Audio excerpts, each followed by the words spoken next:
የካ ክፍለ ከተማ አስተዳደር በበጀት ዓመቱ የኑሮ ውድነትን ለመቀነስና የህዝቡን የኢኮኖሚ ተጠቃሚነት ለማረጋገጥ ትኩረት ሰጥቶ እየሰራ ይገኛል።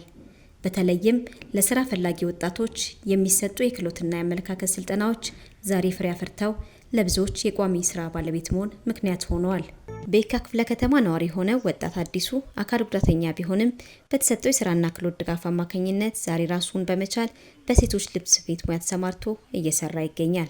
ወረዳ ላይ የስራ አጥ ተመዘገብኩኝና ከዛ ስራና ክህሎት ቢሮ ወደ ስልጠና ላከንና ወደ ምስራቅ አጠቃላይ ኮሌጅ ልከውን ለአንድ ወር ከ15 ቀን ያክል ጥሩ ስልጠና አግኝተናል። ከዛም ባገኘነው ስልጠና መሰረት ሶስታችንም አካል ጉዳተኞች ነን ተደራጅተን ሙሴ ሀብታሙና ጓደኞቻቸው የሚባል የህብረት ሽርክና ማህበር አቋቋመን።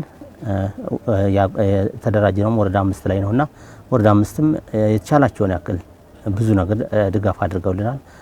ስልጠናውን እንድናገኝ ተደርጓል። ስልጠናውንም ካገኘን በኋላ ወደ ስራ የምንገባበትን የአደረጃጀቶቹን ፕሮሰሶች ሁሉን አልፈን ቦታ ሰጥተውን ይሄንን ቤት ሰርተኛ ያው ስራ ለመጀመር በቅተናል። እንግዲህ ያው ኦልሞስት ስራ ከጀመረም ወደ 2 ወር አካባቢ የሆነ ነው። ያለው ነገር ጥሩ ነው እስካሁን ደስ ባለው ሁኔታ።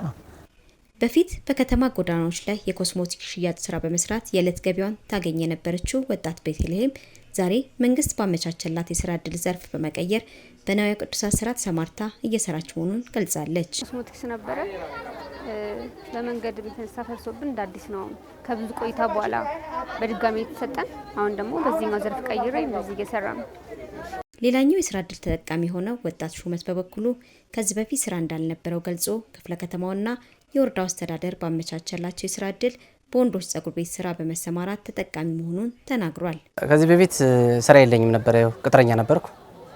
ያው እየተቀጠርኩ በመሰራ ያው መንግስት ባመጣው ለወጣቱ የስራ እድል በየካ ወረዳ 5 በእውነት መንግስት ቢያስቀምጣቸው አመራሮች ወረዳ 5 አነስተኛ ጥቃቅን አመራሮቹን ሰራተኞች እጅግ በጣም ሳላመሰግንና ማለፍ አልፈልግም።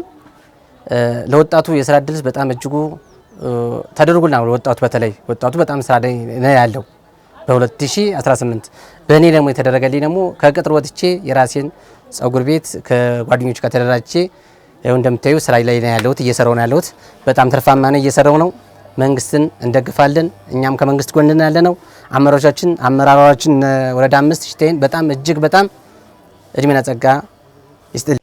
የየካ ክፍለ ከተማ አስተዳደር በበጀት ዓመቱ የኑሮ ውድነትን ለመቀነስና የህብረተሰቡን የኢኮኖሚ ተጠቃሚነት ለማረጋገጥ ለስራ ፈላጊዎች ተከታታይ የክህሎትና የአመለካከት ስልጠና በመስጠት ወጣቱ ቋሚ የስራ እድል ባለቤት ለማድረግ በትኩረት እየሰራ ይገኛል። የየካ ክፍለ ከተማ አስተዳደር ወጣቱን የስራ ባለቤት ለማድረግ የጀመረውን ጉዞ አጠናክሮ የቀጠለ ሲሆን በ2018 በጀት ዓመት ባለፉት 9 ወራት ከ34,000 በላይ ዜጎች የስራ እድል መፍጠር ችሏል።